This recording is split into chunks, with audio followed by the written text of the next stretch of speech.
Welcome, everybody. Today, we invite you to witness the birth of a new frontier, not in the outer world, but in the inner world. The Tokyo Meditation Challenge. The man in the hat in the front row is the brains behind the operation. He has incredible passion. He's the founder of All Here and the World Meditation League. Don't come up just yet because we've got more compliments to pay you. It's Mr. Erkin Bek. はい、前列にいますね、素敵な帽子をかぶっておられます。このワールドメディテーションリーグ、そしてオールヒアの創設者でいらっしゃいますエルキン・ベクさんにもこの後お話をお伺いしたいと思います。Erkin's one life mission is meditation. He is committed to inspiring the world to meditate, armed with science and technology. はい、改めてですね、エルキンさん、この科学と技術を用いて、この世界中の人々に瞑想を促すことに尽力をしております。He's taking meditation a step further. He's elevating it to an everyday accessible practice informed by always objective data.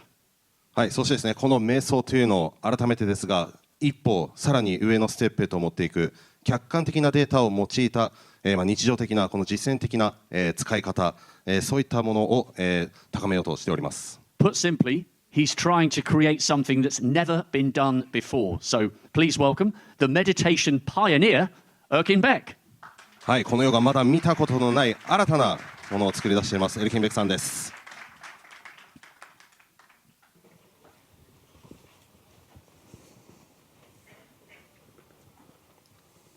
Ladies and gentlemen, distinguished guests, dear friends, welcome.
Meditation.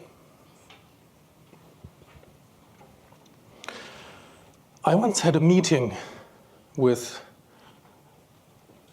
one of the leaders of a large international meditation organization, Sister Jayanti of the Brahma Kumaris, a large organization from India, and she asked me a question. What inspired you to bring science into meditation? And I had only one thing to say: the truth.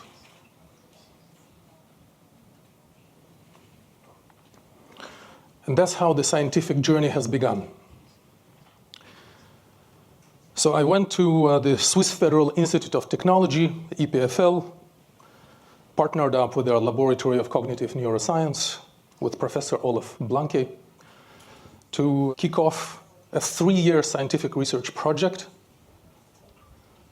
into understanding this meditative state.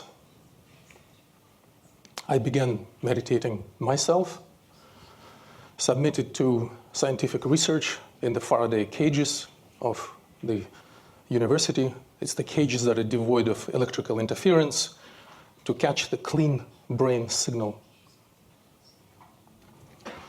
I performed a lot of recordings in the research facilities in Switzerland, also using fMRI technology. And then we have expanded the research once I understood what this is. Because one principle that is important for science is scientists, they ask you, in order to get any scientific evidence, you have to be able to enter and exit meditative states, repeatedly reproduce the same meditative state. So I kept training just to capture, go into meditation, exit, go to meditation, exit. So I've done numerous brain recordings, received very clear understanding of the capturing precisely the meditative states. Then we have expanded our research. We have partnered up with University of Geneva. As a result of this, our chief scientist, Christophe Michel, is here, and we have included additional means of dynamic neuroimaging.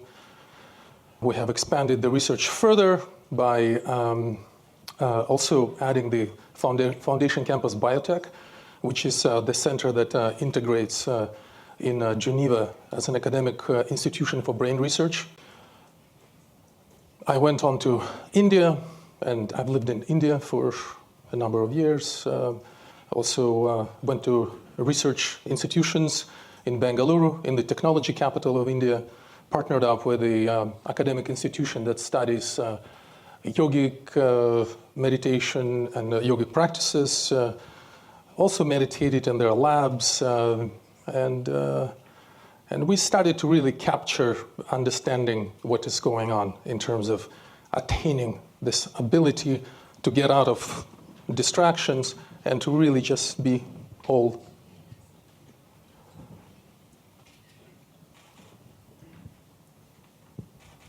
Here. Then we needed to go out to a lot of other meditation practitioners. So we have reached out to large international meditation organizations. I'll give you just a few names, such as you may have heard of the Art of Living organization. That is, it's a large, they have tens of millions of followers all over the world, from the United States to Europe to India to Far East. They have a center here in Tokyo. That organization is led by the esteemed Gurudev Sri Sri Ravi Shankar. We have recorded the brain activity of their most advanced practitioners. Then we have moved on to other meditation organizations, such as the Heartfulness organization, headquartered in Hyderabad, that also has tens of millions of followers around the world, from California, United States, to London, to across Europe, in Asia, here in the Far East as well. We visited their headquarters and their research centers and recorded advanced practitioners as well. And they have one of the largest meditation halls in the world that can house 10,000 people at the same time sitting in meditation. It's very powerful to sit there and practice with people over there as well. We carried on to the Pyramid Valley in India. We visited, worked closely with the research center at the Tibetan monastery, Sarah J. Monastery, and worked with Tibetan monks to understand their practices. And all along the way, we're deeply connecting with learning about other people's other styles, numerous styles of meditation practice. What are they doing? Tracking their brain activity with advanced brain imaging technology. In order to perform this global scientific research, we have decided to acquire advanced technology ourselves and expand our team. So we partnered up with a company in Berlin in Germany called Ant Neuro that provide the brain imaging technology for clinical applications, for academic institutions. Their representatives are here working to help us with all the technological setup for brain imaging. And then we continued to investigate other traditions, such as the Theravada Buddhist tradition. And the Theravada Buddhism, what is very famous, is the jhana meditation. The jhana meditation that uses a very special approach that is very close also to the original yogic teaching that comes from 2,500 years ago, which is about developing the strong ability to concentrate. They use concentration. So jhana is a lot about concentration. And then from concentration to the deep state. So we worked with monks from the Pauk monastery in Myanmar, which some people call the Pauk monastery as the Harvard of Buddhism sometimes, because it is very structured and it follows the original Buddha teaching that was written in Pali language. So the monks that have contributed to that, such as there's numerous people, thank you very much to them, like Brother Chan, like Sun, like these other people that have joined these brain recordings. We have worked with other very strong Thai forest tradition for meditation, for Theravada, that also use the jhana practices and developing this jhana consciousness. So we have collaborated with an organization called the Samatha Trust that is led by the elderly Thai gentleman Nai Bunman and Paul Dennison, who's also a great researcher. And Nai Bunman went to the UK and spread the jhana meditation in England from the 1960s, in London, Manchester, and Wales, and across the United Kingdom. And that's been a great collaboration, as they're also scientifically researching meditation and the understanding what this. It's been really fabulous journey, and there are others. We came to, of course, we were here in Japan, and we came and recorded the brain activities of the Zen meditators between here in Tokyo and Kamakura. Thank you to our partners here, Mikio Shishido, Koji Miki over there. Zen 2.0 has been a great collaboration of linking the meditation science and technology together. After having performed this over the last 3.5 years, an extensive scientific and meditation journey discovery, we have then landed in Tokyo to a great collaboration with our dear friend Kenichiro Mogi. We began a collaboration that the Collective Intelligence Research Laboratory at the University of Tokyo by Ken Mogi and Takashi Ikigami. Yoshi Tomura is also somewhere here in the audience. That's also given some really great further insight into deepening the research into the brain and mind activity. So where do we stand now? We have amassed this incredible wealth of knowledge of meditation practice that is unique in the world today, where we can really bring together the various meditation practices from around the world. This sort of research into both the analytical research and the meditation practices is unique. Sometimes people only investigate one thing or another thing. We've had this privilege and the access to go into these centers and monasteries, and we have now at a point where this is very clear how from here we can now begin clarifying and making meditation real with the help of science and technology. Therefore, having understood how it's possible that meditation, you can really achieve something. It is not just people are sitting and there's nothing going on. In fact, meditation is a very dynamic discipline. When people actually, you go inside their minds and brain, using dynamic neuroimaging, we can see that the activity of the mind and brain is happening in milliseconds. It's so dynamic, it's one of the most dynamic disciplines that exist on Earth. There is hardly any other discipline, even in the external world, that is as dynamic as meditation. But we didn't know this before because the science was not at the level. Dynamic neuroimaging didn't even exist at some point. It's a phenomenal development in the world, and it's in modern science. It's been developing with great rigor. And now this movement, continuous movement in milliseconds of the mind, we can see that what are the meditation practitioners are actually doing. You have this, to remember the principle, the way of meditation is, we live in the world with a lot of objects and a lot of thoughts constantly happening.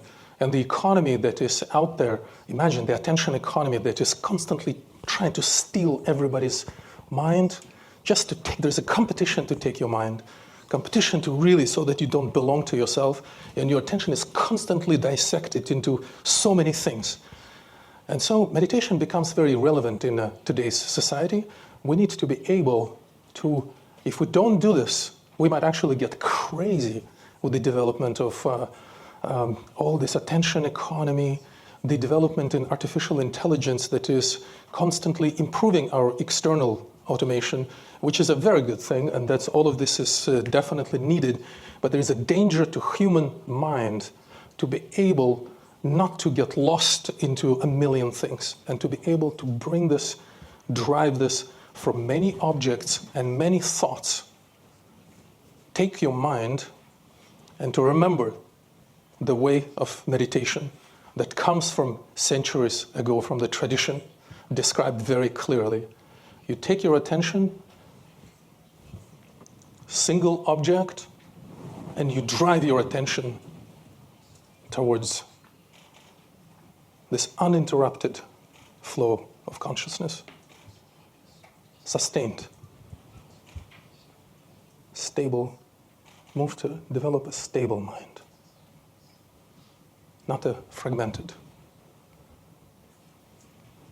So keep on until through concentration practice we achieve stability and eventually the silence of the mind.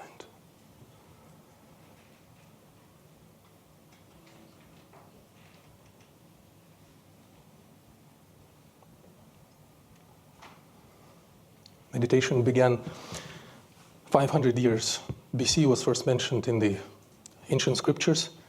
Fast track to 2025, 300 million people on earth practicing meditation, and this trend is only exploding. Wellness economy is growing, and the reason why it is unstoppable because the world is becoming fast-paced. Artificial intelligence and attention economy is really creating challenges for us. They're doing a lot of great things for us, but at the same time bringing a lot of challenges. So the faster the world becomes, the greater is the need for meditation practice. This market is going to explode, and it keeps growing at an exponential pace.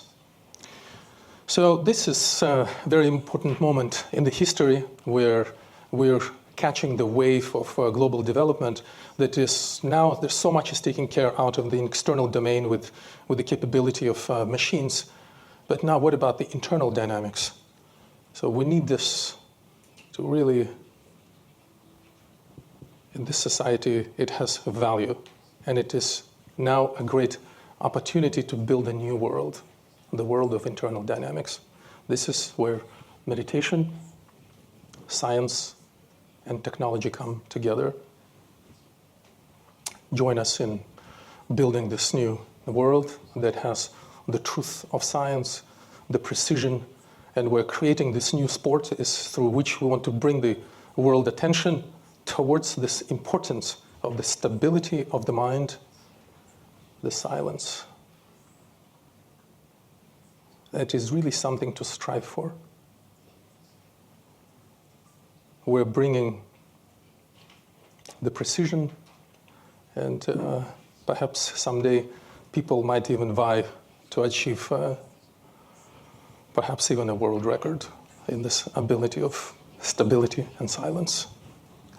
I invite you to witness today's Quantified meditation in action. QM3 will be displayed today.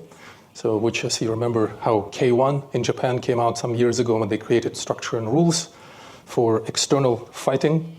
There's, we know about F1, about moving cars. We know about UFC, Ultimate Fighting Championship.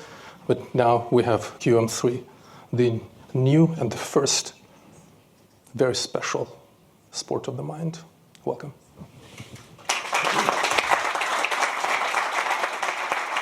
Thank you very much, Erkin Bek. We will be hearing more from him when we commentate live for the first time in meditation very soon. はい、アーキンさんありがとうございました。この後もですね、実況解説する際にも登場いただきますので、皆様楽しみにしてください。